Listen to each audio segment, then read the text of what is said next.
State bank of India के द्वारा SBI PO clerk, specialist officer और जूनियर एसोसिएट्स के 9000 से अधिक रिक्त पदों पर भर्ती के लिए रिक्रूटमेंट नोटिफिकेशन जारी किया जाएगा। इस पद के लिए अगर एजुकेशनल क्वालिफिकेशन की बात की जाए तो कैंडिडेट को किसी भी डिसिप्लिन में बैचलर डिग्री पास होना अनिवार्य है। इसके अलावा उम्मीदवार को हिंदी और इंग्लिश भाषा की अच्छी समझ होनी जरूरी है और साथ ही उम्मीदवार को कंप्यूटर संचालन में कुशल होना चाहिए। इच्छुक और योग्य उम्मीदवार SBI की आधिकारिक वेबसाइट sbi.co.in पर जाकर आवेदन कर सकते हैं। हालांकि आवेदन करने से पहले इस बात का ध्यान रखें कि आवेदन की शुरुआत 7 सितंबर 2023 से होगी, जो कि 27 सितंबर 2023 तक रहेगी। बिहार दिवस पर 22-24 मार्च तक पूरे राज्य में होंगे कई आयोजन। इस बार बिहार दिवस के मौके पर राज्य में 22 से 24 मार्च तक कई अलग अलग आयोजन होने वाले हैं। बता दें कि एक तरफ जहां बिहार की राजधानी पटना में सिनेमा घरों में 3 दिनों तक लोगों को चुनिंदा फिल्में दिखाई जाएंगी, तो वहीं दूसरी ओर पटना जू में स्कूली बच्चों को 3 दिनों तक मुफ्त में प्रवेश दिया जाएगा। इसके अलावा पर्यटन विभाग के द्वारा पटना के गांधी मैदान में व्यंजन मेला लगाया जाएगा, जहाँ विभिन्न जिलों के व्यंजनों को लगाया जाएगा।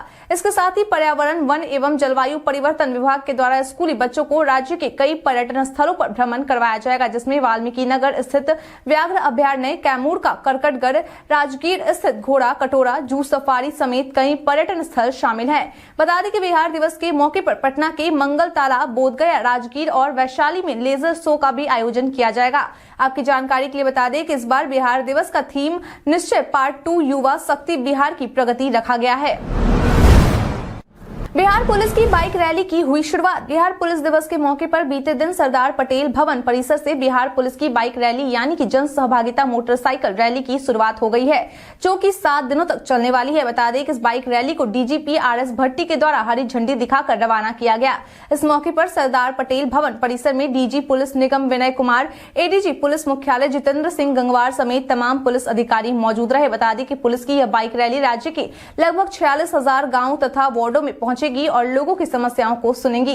इसके साथ इस रैली के दौरान पुलिस कर्मियों के द्वारा लोगों को एक पर्णिका भी वितरित की जाएगी, जिसमें लोगों के लिए आवश्यक जानकारी उपलब्ध होगी। इसके साथ ही 26 फरवरी को पटना में मुख्यमंत्री के द्वारा पुलिस कर्मियों के लिए एक कार्यक्रम का आयोजन किया गया है, जिसका उद्घाटन CM नीतीश के द्वारा किया जाएगा। 1 मार्च से बिहार में दाखिल खारिज की नई व्यवस्था। 1 मार्च से राजस्व अधिकारी और अंचलाधिकारी बिहार के सभी अंचलों के दाखिल खारिज के मामले का निपटारा करेंगे। बता दें कि इनके बीच कार्य का बंटवारा हल्का के अंक के आधार पर होगा, जिसमें सम संख्या यानी कि 2, 4, 6, 8 वाले हलकों का काम राजस्व अधिकारी करेंगे, तो वहीं विषम संख्या यानी कि 1, 3, 5 वाले हल्का के दाखिल खारिज का काम अंचलाधिकारी करेंगे। इसके अलावा अब दाखिल खारिज में फर्स्ट इन फर्स्ट आउट का पालन करना अनिवार्य कर दिया गया है, यानी कि अब उस आवेदन का पहले निपटारा किया जाएगा जो पहले आएगा। आपकी जानकारी के लिए बता दें कि इस नियम को सबसे पहले राज्य के 5 अंचलों में लागू किया गया था, जिसमें सफल परिणाम मिलने के बाद इसे अन्य 534 प्रखंडों में लागू किया जा रहा है। बता दें कि जिन 5 अंचलों में इस नियमों को पायलट प्रोजेक्ट के तहत पहले लागू किया गया था, उसमें पटना का फतुहा, भागलपुर के सबौर, सिवान का सदर, किशनगंज के ठाकुरगंज और समस्तीपुर का कल्याणपुर शामिल है। जनता के दरबार में CM नीतीश ने 51 लोगों की सुनी समस्याएं। बीते दिन मुख्यमंत्री नीतीश कुमार ने जनता के दरबार में 51 लोगों की समस्याएं सुनी और उनके समाधान को लेकर संबंधित विभागों के अधिकारियों को निर्देश दिया। बता दें कि बीते दिन नीतीश कुमार के द्वारा जनता दरबार में सामान्य प्रशासन विभाग, ग्रामीण विकास विभाग, ग्रामीण कार्य विभाग, पंचायती राज विभाग समेत कई विभाग से जुड़ी शिकायतों पर सुनवाई की गई, जिसमें से पश्चिम चंपारण से आई एक महिला ने मुख्यमंत्री से गुहार लगाते हुए कहा कि मेरे पति वनरक्षी के पद पर कार्यरत थे। उनके निधन के बाद अनुकंपा पर आश्रित को अब तक नौकरी नहीं मिली, जिसके बाद मुख्यमंत्री ने संबंधित विभाग के अधिकारी से इस मामले पर उचित कार्रवाई करने का निर्देश दिया।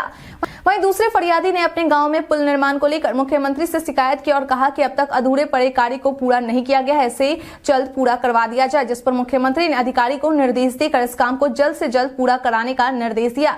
इसके अलावा मुख्यमंत्री ने कई अन्य मामलों पर सुनवाई की और समस्याओं का हल निकाला। पटना गया डोभी NH को लेकर पटना हाईकोर्ट की सुनवाई। बीते दिन पटना हाईकोर्ट के ACJ जस्टिस CS सिंह की खंडपीठ के द्वारा पटना गया डोभी नेशनल हाईवे के निर्माण के मामले को लेकर जनहित याचिका पर सुनवाई किया गया। इस दौरान कोर्ट के द्वारा केंद्र, राज्य सरकार, NHAI और अन्य संबंधित पक्षों को हलफनामा दायर करने के लिए 24 फरवरी 2023 तक का मोहलत दिया गया है। बता दें कि पिछले सुनवाई में कोर्ट के द्वारा वकीलों की टीम से नेशनल हाईवे के निरीक्षण करने के साथ रिपोर्ट कोर्ट में पेश करने को कहा गया था, जिसके साथ ही राज्य सरकार को यह भी निर्देश दिया गया था कि फेज 2 2 के निर्माण में जो भी बाधा या अतिक्रमण से दिक्कत आ रही है उसे आवश्यक पुलिस बल और व्यवस्था मुहैया करा के हटा दिया जाए। इस मामले पर अगली सुनवाई कोर्ट के द्वारा 24 फरवरी 2023 को की जाएगी।